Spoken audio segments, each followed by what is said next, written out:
Volume 1, The Illusion of Self. Before we begin, I'd like to ask you for one thing, not your agreement, not your belief, only your attention. For the next few moments, allow yourself to become curious, not about the world, about yourself. Every day, you make thousands of decisions. Some feel deliberate, others seem to happen before you even notice them. You call them your choices, but have you ever stopped to ask where they actually come from? This journey is not about proving a theory. It is not about replacing one belief with another. And it is certainly not about telling you what to think. It is an invitation to observe, to question, to notice. Throughout these chapters, we will explore ideas from neuroscience, psychology, philosophy, history, and technology. Some are supported by decades of scientific research. Others remain open questions. Where science is uncertain, we will say so. Where evidence exists, we will follow it, because certainty is not our destination. Understanding is. There is only one request. As you listen, don't rush to agree, don't rush to disagree. Simply observe. Notice your thoughts. Notice your reactions.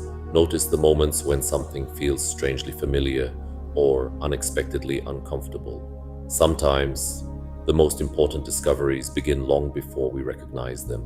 Perhaps nothing in this book will change the way you see the world, or perhaps it will simply change the way you see yourself. Either way, every journey begins with a single question. Let's begin. Chapter 1. Who actually makes your choices? It's 7:14 in the morning. Your alarm falls silent. Before your eyes are fully open, before your conscious mind has even caught up with the new day, your hand is already reaching for your phone. The screen lights up. You scroll. Minutes pass. Later, you may not remember a single thing you saw. So here's the question. Who made that choice? Was it you? Or did the decision begin somewhere beyond your awareness? We're not here to convince you that you're a puppet. We're here to explore a possibility. What if the voice in your mind, the one that says, "I decided," isn't the author of your actions, but their narrator? What if it arrives only after the decision has already been made, quietly weaving a story that makes every action feel intentional? This isn't science fiction, and it isn't a conspiracy theory. It's a question that neuroscience, psychology, and philosophy have explored for decades. The answers aren't simple, but they are deeply unsettling. Let's go back to the very beginning. Think about your first breath. You didn't choose it. It happened. You were born. You breathed. No decision. Now consider your first cry. You didn't choose that either. It was a reflex, a biological response to entering a world your brain had never experienced before. Think about your name. You didn't choose it. Someone else gave it to you. You learned to answer to it. Over time, it became part of your identity, yet you never chose it. Now recall your first word. You didn't choose that either. You heard it. You repeated it, long before you understood what it meant. Now think about the first time you reached for a phone. You probably don't remember it, but it happened, not because you carefully weighed your options, but because your attention responded to a sound, a vibration, a flash of light. And since then, that movement has been repeated thousands of times. Every day, you make thousands of decisions, or at least that's what it feels like. But how many of those decisions truly begin with you? And how many are echoes of patterns you never consciously created? Let's look at something ordinary. You're standing in front of the refrigerator. You're not hungry. You're not thirsty. Yet your hand opens the door. You take something. You eat. You close the door. Only afterward do you pause. Why did I do that? That small gap between the action and your awareness of it is the doorway to everything we're about to explore. Meet David, 36 years old, graphic designer, a normal life, or so it seems. Every morning begins the same way. Phone, coffee, work, meetings, scrolling, sleep. Like millions of other people, David believes he is making conscious decisions throughout the day. Then one morning, something unusual happens. He's standing in his kitchen. A cup of coffee is already in his hand. Steam rises from the mug. He looks at it. He doesn't remember making it. Of course, he knows he did. but he cannot remember deciding to do it. The question stays with him, not because it changes his life overnight, but because for the first time, he begins to wonder whether there is a difference between acting and deciding. The autopilot. Now imagine a different scene. You're standing in a supermarket, the fluorescent lights hum overhead, the shelves stretch endlessly in every direction. You walk into the cereal aisle. Without hesitation, your hand reaches for the same box you've been buying for years. You don't compare the prices. You don't read the ingredients. You don't even look at the alternatives. You place it in your cart and keep walking. Only later, at home, a question quietly appears. Why that one? There is no obvious answer, because in that moment, it didn't feel like a decision. It felt familiar. This isn't laziness, and it isn't a lack of intelligence. It's something far more ordinary. Much of everyday life runs on patterns your brain has learned over time. Neuroscientists often describe this as operating on autopilot, a convenient way of describing the brain's ability to perform familiar routines with very little conscious effort. It's why you can drive home and remember almost nothing about the journey. It's why you can brush your teeth while planning tomorrow's meeting.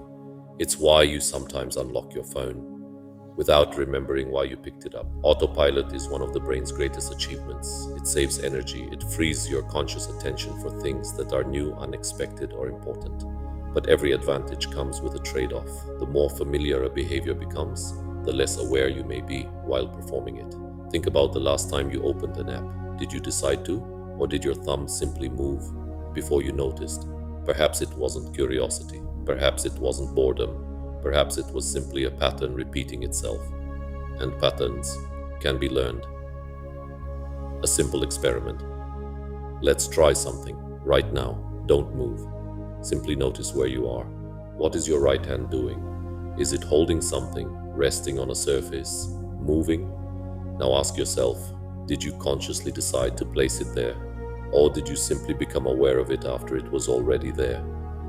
Think about the last time you crossed your legs. Do you remember deciding to do it? Most people don't, not because they're forgetful, but because habits rarely announce themselves.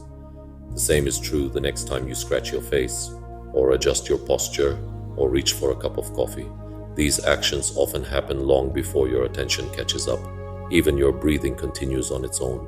You don't instruct every breath. Your body simply breathes thousands of times each day without asking permission. Now pause for a moment. If breathing is automatic, if posture is automatic, if so many small movements happen without deliberate thought, how many other behaviors unfold the very same way? We're not suggesting that you're a robot. Human behavior is far richer than that, but it may be more automatic than most of us realize. And anything that can be learned can also be shaped. The real question isn't whether patterns exist, it's who or what is shaping them. The habit machine, deep inside your brain, lies a group of structures known as the basal ganglia. They rarely make headlines. Most people have never heard of them, yet they play a central role in turning repeated actions into habits. When neuroscientists talk about the brain's autopilot, they're describing a collection of automatic processes. The basal ganglia are one of the key biological systems that help make those processes possible. Think back to the first time you rode a bicycle. Every movement demanded your attention. Balance, steering, pedaling, braking. Nothing felt automatic, but practice changes the brain. With repetition, those movements become smoother, more efficient. Eventually, you stop thinking about them altogether. The same process happens when you learn to type, tie your shoes, drive a car, or play a musical instrument. What once required conscious effort gradually becomes automatic. From an evolutionary perspective, this is extraordinary. If every routine demanded your full attention, you would have very little mental capacity left for anything new. Habits allow the brain to conserve energy. They make complex lives possible, but they also create a challenge.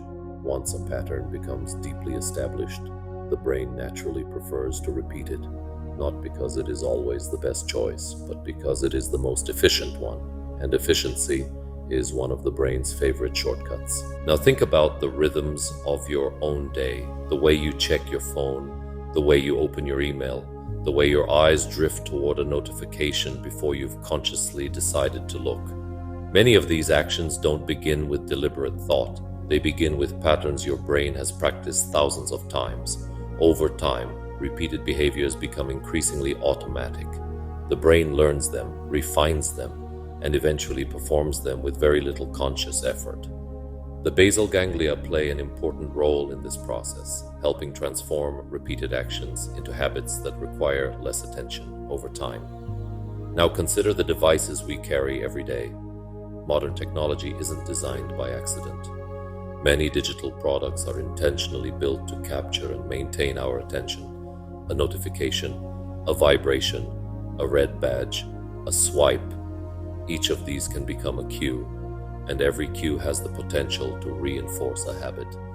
Not because someone controls your mind, but because the human brain is remarkably good at learning patterns that are repeated often enough. Meet Mark. He's a school teacher. Every morning on his way to work, he stops at the same cafe. He orders the same coffee, greets the same barista, takes the same seat by the window. The routine feels so natural that he barely notices it anymore. Then one morning, the cafe is closed. He stops, looks at the locked door, and for a brief moment, he doesn't know what to do next. It isn't about the coffee, it's about the interruption. For the first time in years, the routine has disappeared. He walks to another cafe, orders something different. He isn't even sure he'll like it, but as he takes the first sip, he notices something unexpected. For the first time in a long time, it feels like he actually made a choice. That feeling raises an interesting question. How often do we notice our choices? Only when our habits are interrupted. This brings us to one of the most influential and most debated experiments in modern neuroscience. In the early 1980s, neuroscientist Benjamin Libet asked volunteers to perform an apparently simple task. Press a button whenever they felt like it. No planning, no instructions about timing, simply choose the moment for themselves. While they waited, their brain activity was recorded using electroencephalography, better known as EEG. What Libet observed surprised many researchers. A measurable pattern of brain activity, the readiness potential, appeared hundreds of milliseconds before participants reported becoming consciously aware of their decision to move. Pause for a moment. If those findings are interpreted literally, your brain begins preparing an action before you experience the feeling of deciding. For some researchers, this challenged the traditional understanding of free will. For others, it raised a different question entirely. What exactly is consciousness contributing to the process? Libet himself never claimed that free will had been disproven. In fact, he suggested that conscious awareness might still play an important role. Perhaps not by initiating every action, but by stopping one that has already begun. A kind of last-second veto. Since then, many researchers have revisited Libet's work. Some have supported aspects of it. Others have criticized its interpretation. Still others have proposed alternative explanations for the readiness potential itself.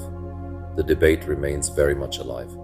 Yet one conclusion is difficult to ignore: the feeling of making a decision and the biological processes that prepare that decision may not unfold at exactly the same moment.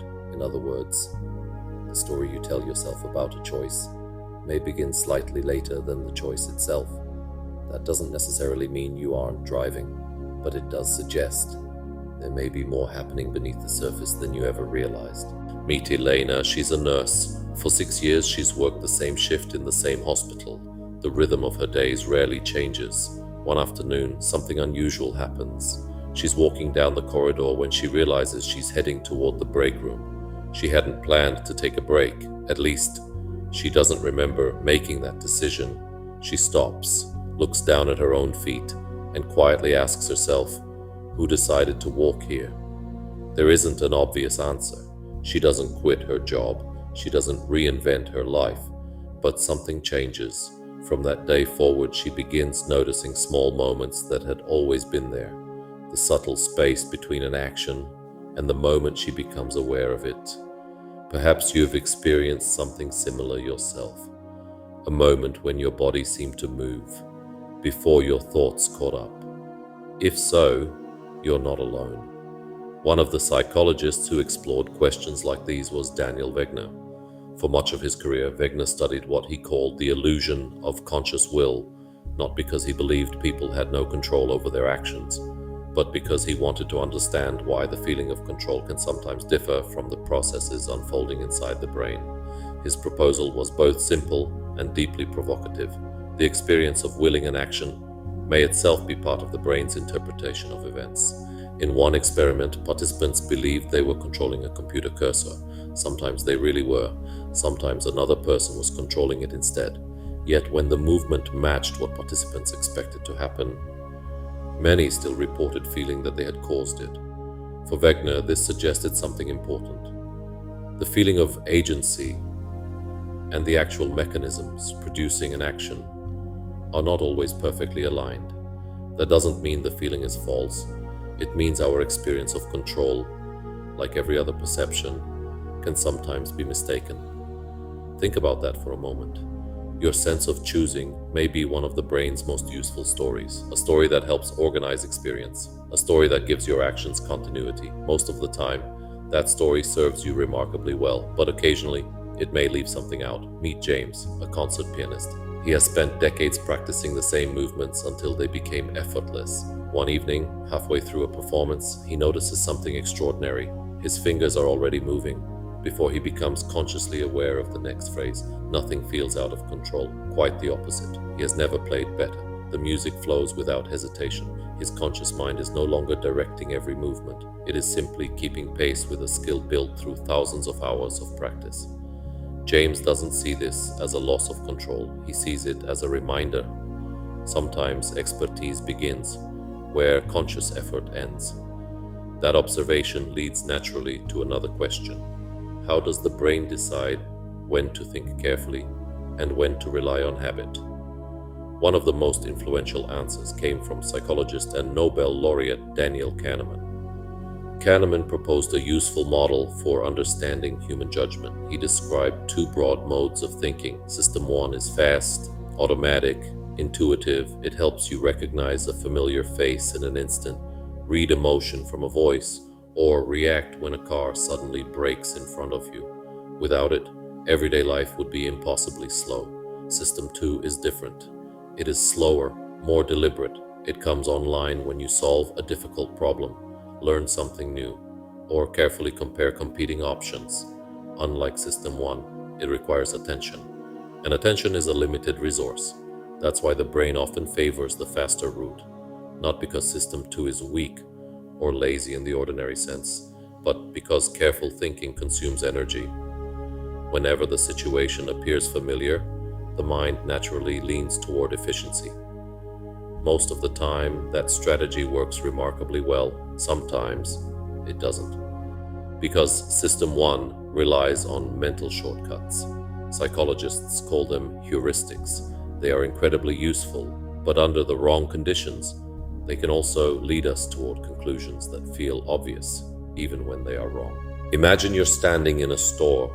Two products sit side by side. One carries a bright red label, sale. Without thinking too much, your hand reaches for it. It feels like a smart decision, a bargain. Later, you discover something unexpected. The original price had been increased, only to be reduced again. The discount wasn't quite what it appeared to be. Your brain responded to the signal long before it evaluated the evidence. Psychologist Daniel Kahneman described these mental shortcuts as cognitive biases. They aren't signs of low intelligence. They're part of how every human brain processes information. They allow us to make fast decisions in a complicated world.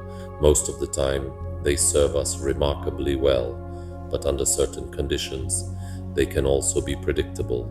And when something is predictable, it can sometimes be influenced. Meet Sarah. She's an accountant, careful, methodical, the kind of person who double-checks everything. When she first reads Kahneman's work, she's skeptical. She believes she's far too analytical to fall for cognitive shortcuts. So she decides to test herself. For 1 week, she writes down every important decision she makes. Why did I choose this restaurant? Why this route home? Why this brand? At first, the answers seem obvious. Then they begin to disappear. She realizes how often the explanation comes after the choice. not before it. Her life doesn't change overnight, but something inside her does. She becomes less certain that every decision begins exactly where she thought it did, and that uncertainty turns out to be surprisingly valuable because it leads us to another question, not about thought, but about attention. Every time your phone vibrates, something remarkable happens. Before you've even seen the message, your brain has already begun preparing for the possibility that something important awaits. One of the key chemicals involved in this process is dopamine. Dopamine is often described as the brain's pleasure chemical. That description is popular, but incomplete. Its role is much broader. It helps the brain learn, predict, anticipate. It signals that something potentially important deserves your attention. Notice what happens when a notification appears on your screen. You haven't received the reward yet. You don't even know what the message says. And yet, many people feel the urge to check immediately. Researchers studying motivation and reward have shown that anticipation itself can activate many of the same neural systems involved in learning and habit formation. This doesn't mean smartphones work like drugs. The comparison is more nuanced than that, but it does illustrate something important. Our brains are highly sensitive to uncertainty, to novelty, to the possibility of reward. Designers of digital products know this. Many features of modern platforms are intentionally built around principles of attention, habit formation, and engagement. Variable notifications, infinite scrolling, personalized recommendations. None of these features exist by accident. They exist because they tend to keep people coming back. Which raises another question. If your biology is naturally drawn towards signals that promise information, and your digital environment is carefully designed to generate those signals, where does habit end and choice begin? We're not suggesting that your choices disappear, nor are we suggesting that technology controls your mind. The relationship is far more subtle than that. Every day, your biology, your experiences, your habits, and your environment are engaged in a continuous conversation, and every decision you make emerges somewhere within that dialogue. Now consider something else. Every time you open an app, something is learning, not you, the system. It learns when you're most active, what captures your attention, what you ignore, what makes you stop scrolling, what makes you stay. It doesn't know who you are. It knows patterns, and over time, those patterns become surprisingly accurate, not because someone is studying you personally, but because millions of people leave behind similar digital footprints every day. The goal isn't necessarily to control you. The goal is to keep your attention, to keep you engaged. And engagement is a form of influence, not absolute influence, not irresistible influence, but influence nonetheless, repeated thousands of times. Small influences can become habits, and habits can gradually shape the choices we experience as our own. So pause for a moment. Ask yourself a simple question. If your attention is constantly responding to an environment designed to capture it, how much of your day is truly intentional? We're not going to answer that question for you. In fact, science can't fully answer it either, and that's precisely what makes it worth asking. Perhaps the most important discoveries don't begin with certainty. Perhaps they begin with discomfort, with the moment you notice a crack in something you once believed was solid. Let's stay with that feeling. If your brain begins preparing an action before you're consciously aware of it, what role does conscious awareness actually play? If algorithms become increasingly effective at predicting what captures your attention, where does prediction end and choice begin? If your attention has become one of the world's most valuable resources, how carefully do you protect it? These aren't rhetorical questions, they're invitations to observe your own experience a little more closely. Because before we can understand choice, we first have to notice how it feels. Perhaps you've already started asking yourself something else. If I'm not fully aware of every decision, then who or what is shaping them? Is it biology, experience, culture, memory, emotion, the environment around you, or is the answer some combination of all of them? We don't know, and neither does modern science. Not completely, but sometimes a question changes us long before an answer ever could. Let's return to David, not because his story is extraordinary, but because it's ordinary. And that's exactly why it matters. After learning about habits, about Libet, about Wegner, and about Kahneman, David decides to run an experiment. Nothing dramatic. He doesn't throw away his phone. He doesn't disappear into the mountains. He doesn't disconnect from the world. He chooses something much smaller. For one day, he simply pays attention. Every time his hand reaches for his phone, he pauses, just for a second, and asks himself, did I choose this, or did I simply continue a pattern? When he turns onto his usual street, he pauses again.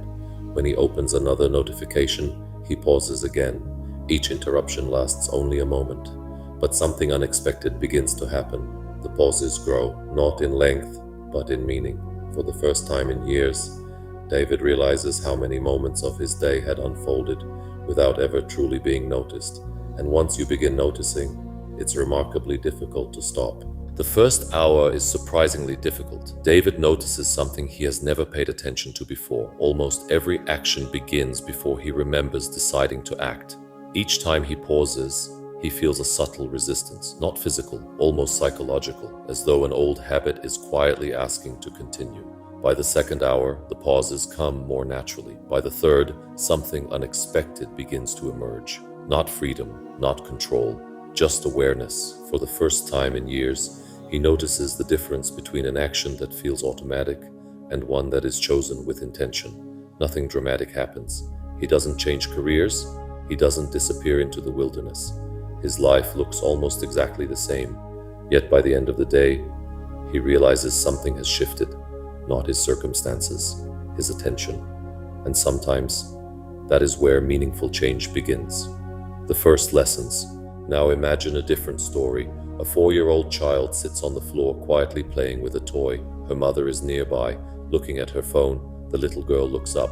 "Mommy, look at me." Her mother smiles, looks up for a moment, then returns to the screen. The child goes back to playing. The moment lasts only a few seconds. Yet moments like these have a way of teaching lessons without words. As she grows older, she learns how to use a phone herself. She learns to swipe, to scroll, to wait for notifications, to associate a small sound with the possibility that someone somewhere is thinking about her. None of this is taught as a formal lesson. It is absorbed quietly, patiently, through observation. We're not suggesting that this child is a victim. Children are extraordinary learners. They constantly study the world around them. The question is simply this: what lessons is the world teaching? And perhaps an even more personal question follows: what lessons did it teach you? Biology meets environment. Questions like these eventually lead us beyond psychology and into biology. One field that explores this relationship is epigenetics. Epigenetics studies how experiences and environmental conditions can influence the activity of genes without changing the DNA sequence itself. Researchers have found that factors such as chronic stress, nutrition, sleep, and certain life experiences can influence patterns of gene expression. Some of these changes may even affect future generations under specific conditions. This is an active area of research. Many questions remain, and scientists continue to debate exactly how these processes unfold in humans. What matters here is not certainty, it is possibility, because biology does not exist in isolation. It is constantly interacting with the world around us. Which raises another question. What happens when a brain that evolved in environments filled with forests, faces, and conversation spends much of its day surrounded by screens, notifications, and endless streams of information? What happens when sleep is repeatedly interrupted, attention is constantly redirected, and moments of silence become increasingly rare? We don't yet know the full answer. No one does. But one thing is becoming increasingly clear. The environment we inhabit helps shape the habits we develop, and in the digital age, our environment has changed faster than at any other point in human history. Now consider something as ordinary as the light coming from your screen. Most of us think of it simply as light, but your brain experiences something far more complex. Light entering the eye doesn't only allow you to see, it also helps regulate your internal biological clock. Specialized cells in the retina send signals to a small region of the brain called the suprachiasmatic nucleus, the body's primary circadian pacemaker. This system helps coordinate sleep, wakefulness, body temperature, hormone release, and many other daily rhythms. Exposure to bright light late in the evening, particularly light rich in blue wavelengths, can delay the release of melatonin, making it harder for many people to fall asleep. This isn't a metaphor, it's physiology.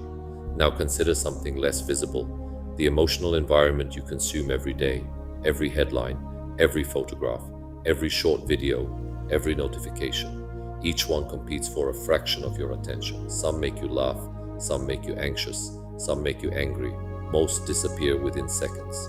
Yet over time, repeated emotional experiences can gradually influence the expectations your brain develops about the world, not because a single post changes who you are, but because patterns accumulate, day after day, week after week. We're not suggesting that you're a passive victim of this process.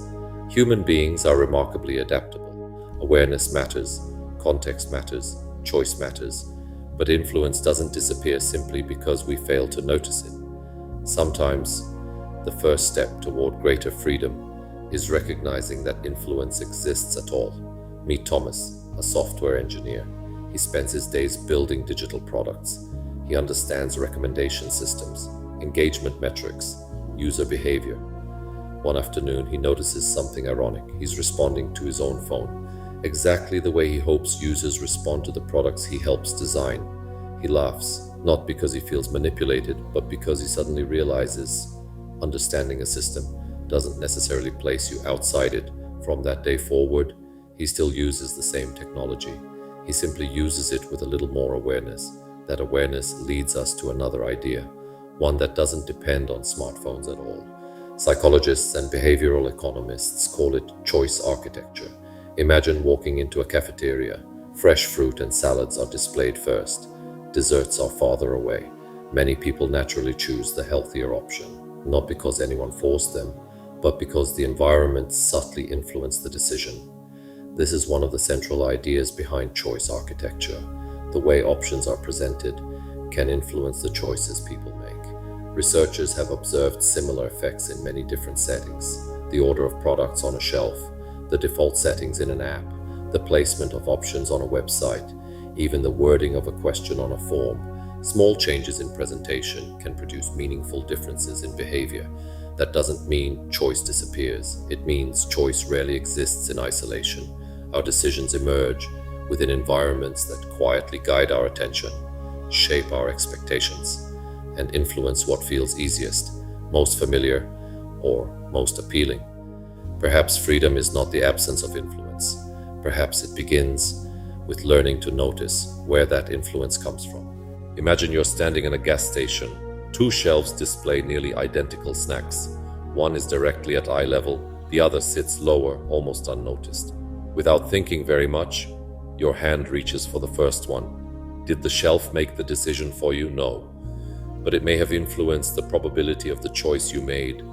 That's one of the simplest examples of how environments shape behavior, not through force, not through manipulation, but through design. And design is never entirely neutral. Every environment encourages some behaviors, while making others slightly less likely. The important question isn't whether influence exists. It does. The real question is whether we notice it. Now think about the digital environments we enter every day. Social media platforms are not simply collections of posts and videos. They are complex systems designed to learn from patterns of human behavior.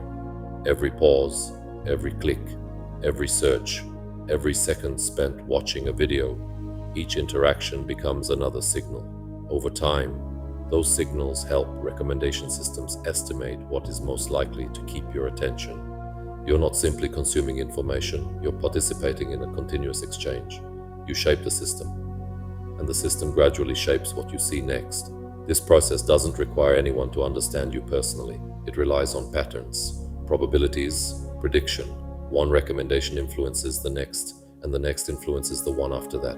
The result is a feedback loop, not a perfect one, not an all-powerful one, but a real one. The more the system learns, the better it becomes at anticipating what is likely to capture your attention. Now consider something even more fundamental. Human beings are deeply social. Our brains evolved in groups. Acceptance mattered, belonging mattered, rejection mattered.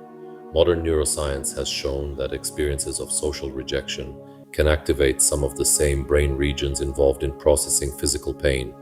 That doesn't mean emotional pain and physical pain are identical. They're not, but it does suggest that social experiences are processed with remarkable biological importance, which helps explain why social feedback can feel so powerful. A notification, a like, a comment, a message. They're more than pieces of information. They're social signals, and social signals have always mattered to the human brain. We're not suggesting that social media is inherently harmful. Like every powerful technology, its effects depend on how it's designed and how it's used. But awareness changes the relationship. Once you begin noticing how attention is guided, you begin recovering the ability to guide it yourself. That brings us to another question. Why do ordinary people sometimes act in ways that surprise even themselves?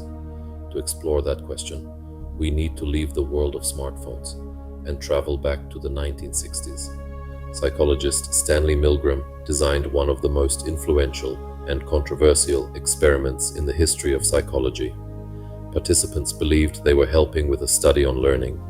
Their task appeared simple: administer increasingly strong electric shocks whenever another participant gave a wrong answer.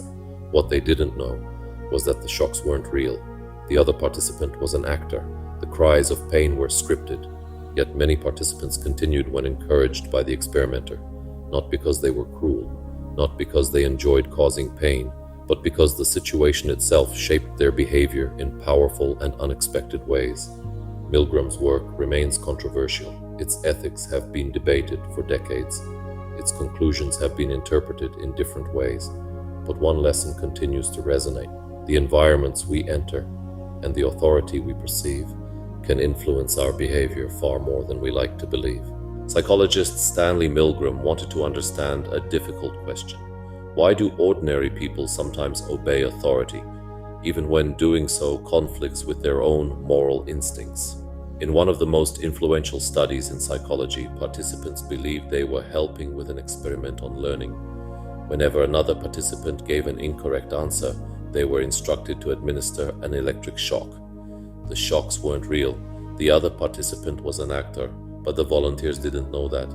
Many continued, even after hearing apparent cries of pain, not because they were unusually cruel, not because they wanted to cause suffering, but because an authority figure calmly instructed them to continue.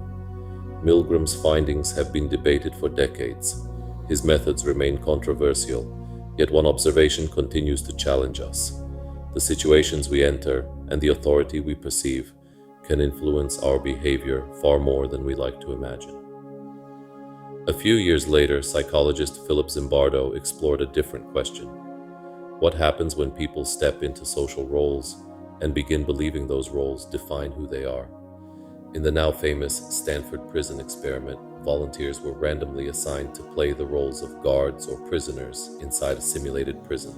Within days, many participants began behaving in ways that surprised even the researchers. The study ended early because the situation itself had become psychologically harmful. Today, both the methods and the conclusions of that experiment are widely debated. But one idea continues to resonate. Human behavior is deeply influenced by context, not only by who we are, but by where we are, who surrounds us, and what we believe is expected of us. Perhaps that is the deeper lesson. Our choices rarely emerge in isolation. They unfold within environments, relationships, expectations, and social structures. Sometimes those influences are obvious. Often, they're invisible. That brings us to another fascinating question. How much control do we actually feel we have? Psychologists call this the illusion of control. Across many studies, researchers have found that people often overestimate their ability to influence events that are largely determined by chance. The details vary from one experiment to another, but the pattern appears remarkably consistent. When people feel involved, they often feel more in control, even when the outcome remains unpredictable. The experience of control and the reality of control are not always identical. Think about an ordinary meeting at work. Someone presents a proposal. The discussion unfolds. You agree. It feels like your decision, and perhaps it is. But every decision emerges within a context. The order in which ideas are presented, the words that are chosen, the alternatives that are offered or never mentioned. None of these factors remove your ability to choose, but they can influence how different options feel. That's true in conversations, in advertising, in politics, in education, and in everyday life. Influence isn't the opposite of freedom. It's one of the conditions within which freedom operates. Perhaps the real question isn't whether influence exists. Perhaps the real question is whether we recognize it while it is happening. Because once we begin noticing influence, we begin creating space between stimulus and a response. And sometimes that space is where choice truly begins, which brings us to another reality of the modern world. Attention, not just as a mental process, but as one of the most valuable resources in the global economy. Every moment you spend looking at a screen, something is being measured. Not your thoughts, not your beliefs, your attention, how long you pause, what you ignore, what makes you stop scrolling, what keeps you watching. Each interaction becomes another signal, another piece of information, another opportunity for a system to learn. Over time, those signals help shape the recommendations you see tomorrow. The more accurately a system predicts your attention, the more valuable that attention becomes. For many digital platforms, attention is not simply a byproduct, it is part of the business itself. Advertising, recommendations, subscriptions, engagement, they all depend in different ways on one limited resource. Your time, your focus, your attention. Imagine watching a single video. When it ends, another appears, then another, then another. At some point, you stop making individual decisions. You simply continue. Minutes become an hour. Sometimes an evening disappears, not because someone forced you to stay, but because the next recommendation felt just interesting enough to keep going. That is how recommendation systems are designed to work, not by controlling people, but by continually estimating what is most likely to keep their attention. That doesn't mean choice disappears.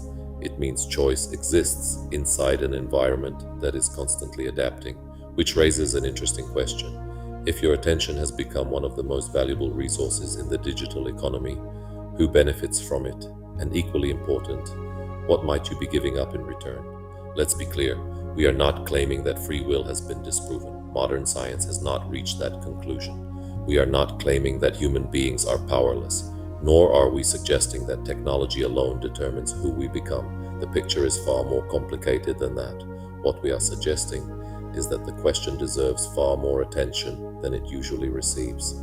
Most of us prefer certainty. We like to believe that every important decision begins entirely with us. Perhaps many of them do, but perhaps every decision is also shaped by biology, by memory, by habit, by culture, by relationships, by environments, by technologies, and by countless influences we rarely notice while they're happening. This isn't a manifesto. It isn't an accusation, and it isn't an invitation to fear technology. It's an invitation to observe, to slow down, to notice, because awareness changes the relationship between influence and choice. Pause for a moment. If your decisions are shaped by influences beyond your immediate awareness, what does responsibility mean? What does freedom mean? What does it really mean to say, I chose? These questions don't have simple answers. Perhaps they never will, but every meaningful journey begins with a question that refuses to disappear. If this chapter has left you with more questions than answers, then perhaps it has done exactly what it was meant to do. Sit with the question. Let it stay with you. Question everything. Reality isn't always what it seems. But there is one question we have deliberately avoided until now, not because it is difficult, but because it changes everything. Throughout this chapter, we have explored a single idea: choice. How much of it feels conscious? How much of it is shaped by habit, by biology, by memory, by emotion, by the environments we move through every day, and by systems that quietly learn from us while we learn from them? Perhaps some of your choices are more intentional than you imagined. Perhaps some are less. Modern science doesn't offer a final answer, neither do we, but there is another question waiting just beyond this one, a question that may be even more unsettling. Because if choice can be influenced, what about time itself? Think about it. The past exists only as memory, and memory is not a perfect recording. It is reconstructed again and again every time we remember. The future exists only as expectation, as prediction, as imagination, and your brain is constantly constructing all three: past, present, future. So what exactly are you experiencing right now? And if your experience of time is shaped by the same brain that shapes your perception, your memories, your emotions, and your choices, then perhaps the next question is unavoidable. What is time? Not the time measured by clocks, but the time you actually live. That is where our journey continues, not here, in the next chapter. Before you leave, I'd like to ask one small favor. Nothing complicated, nothing mystical. When this chapter ends, don't reach for your phone. Not immediately. Sit quietly, just for 10 minutes. No music, no meditation, no notifications, no goal. Simply notice. Notice your breathing. Notice the sounds around you. Notice the thoughts that appear without invitation. Notice how each one arrives, stays for a moment, and disappears. Without forcing anything, ask yourself one final question. Which of these thoughts did I actually choose? Don't try to answer it. Just let the question remain. Because some questions become more powerful the longer we live with them. Thank you for questioning with us. The journey has only just begun. Question everything. Reality isn't always what it seems. See you in Chapter 2.